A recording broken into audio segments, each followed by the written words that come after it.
Indonesian. I wanted an Indonesian Bible to master a few words of the Indonesian. So I went to the Bible house in Durban. My city in South Africa has got a Bible house where they sell Bibles, specialize in Bibles in different languages. I want an Indonesian Bible. They said they haven't got it. Okay. I said, try Johannesburg. They might have it. So when I went to Johannesburg, I go to the Bible house in Johannesburg. And I go and search for this Indonesian Bible. And I got it. And I'm looking in the shelves, some other books. I see a New Testament, Greek and English. Like we have the Quran, Arabic and English, Greek and English, the New Testament. I took that big volume out and I'm starting to go through that. And the supervisor of the Bible house is watching me. You know, with this funny headgear and this beard. He says, what this guy is doing with all these expensive volumes, because this was an expensive volume which I took down, Greek, English of the New Testament. So he comes up to me, he says, good morning. I said, good morning. He said, what makes you interested in these books? I said, no, I do comparative religion, and I have come across something here in this Greek English of the New Testament that can be of use to me. He found me an interesting character. He said, would you like to have a cup of tea with me? I said, no, I don't mind at all. So he took me into his office. I said, now, you know, we believe in Jesus. And this was something astonishing to this supervisor.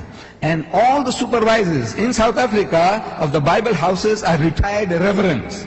This was a Reverend Dunkers. He's amazed. I says, you know, we believe in Jesus and in his miraculous birth. And so saying, I started repeating these verses from the Quran. That we believe. And when I read it, he said, no, this is the same like my book.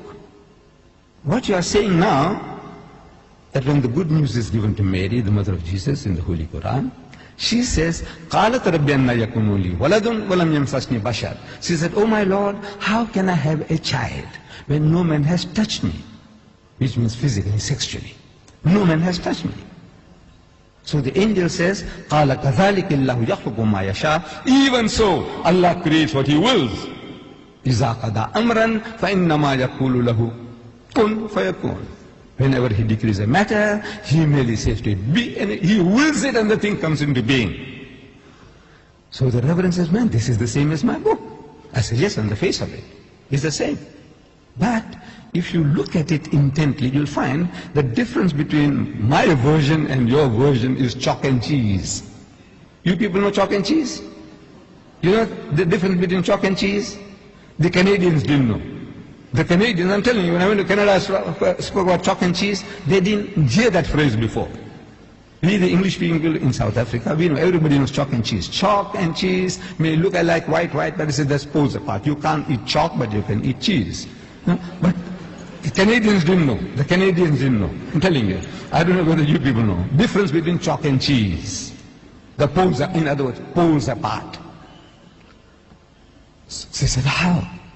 I said, you know, in the Holy Bible, in the Gospel of St. Luke, we are told when this good news was given to Mary, the mother of Jesus, about the birth of the Holy Son, she says, how can this thing be when I know not a man? In the biblical language, no means sex. No means sexually. Now she doesn't know a man. She knows her uncle, her fathers, her neighbors. Surely she knows other men. But no.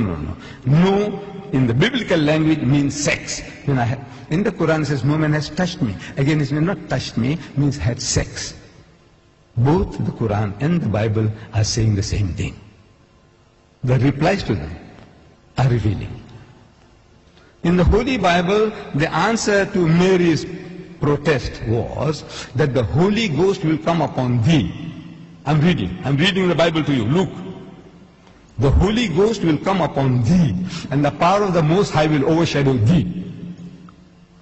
Now that gives you a mental picture. The Holy Ghost is a person. That's what the Christians say.